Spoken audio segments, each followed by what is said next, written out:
John Cena versus Roman Reigns. It's one of the biggest main events in SummerSlam history, if not all of WWE history. One generation's most iconic superstar taking on another, with the all-important Universal Championship at stake. But before these two titans clash at Allegiant Stadium this Saturday in Las Vegas, let's take a deep dive into the numbers that make this such a monumental clash. First, the basics. How do the champion and challenger size up?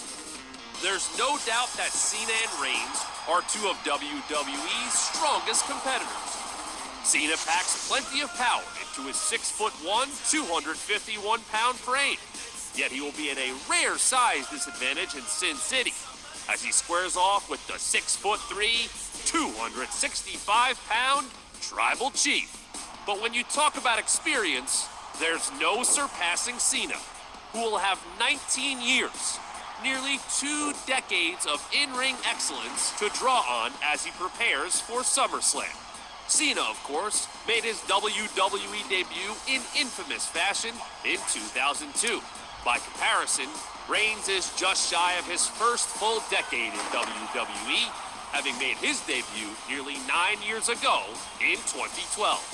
Neither superstar is a stranger to the biggest event of the summer.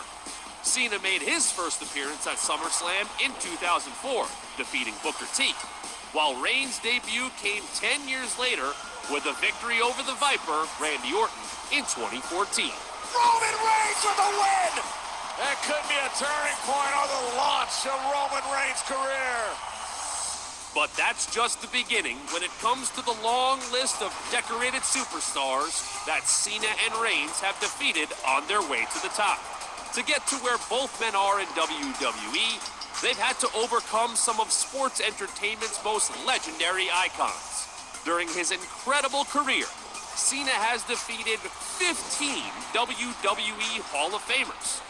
On his ascent to becoming the head of the table, Roman can claim victory over 10 members of the Hallowed Hall.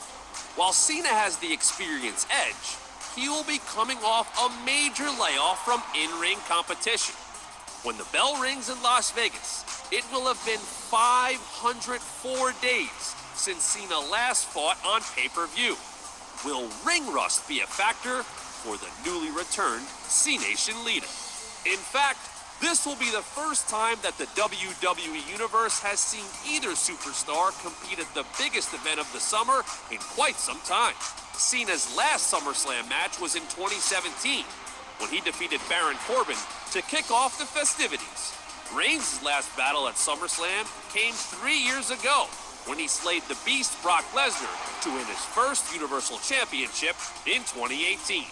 The Tribal Chief, of course, made a shocking return to WWE at last year's SummerSlam, but did not wrestle. Roman Reigns is back! When it comes to accolades, Reigns' resume is impressive, but the head of the table is eclipsed in a major way by the leader of the C-Nation. Reigns has held a total of 8 championships during his career, including 3 turns as WWE Champion and 2 as Universal Champion.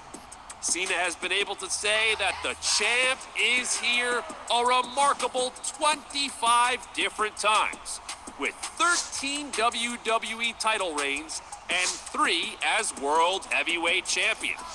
That's in addition to 2 Royal Rumble wins, Reigns has 1, and 10 Slammy Awards, Reigns has 7. Notably, Cena has 0 Universal title reigns to his name so far. Cena's longest reign as champion came during 2006 and 2007, when he held the WWE Championship for 380 days. At SummerSlam, he'll be out to end the longest title reign of the Tribal Chief's career. Reigns will walk into Las Vegas, having held the Universal title for 356 days. All this talk of championships leads us to, perhaps, the most important number heading into SummerSlam, 16. Cena is tied with Ric Flair at 16 World Championship reigns. Should he defeat the Tribal Chief in Vegas, Cena would shatter the Nature Boy's record and stand atop the mountain by himself as the greatest sports entertainer of all time. Will Cena be able to cement his place in WWE history, or will he be forced to acknowledge Roman Reigns? We'll all find out together at SummerSlam, live from Las Vegas, this Saturday, streaming exclusively on Peacock in the U.S. and on WWE Network everywhere else.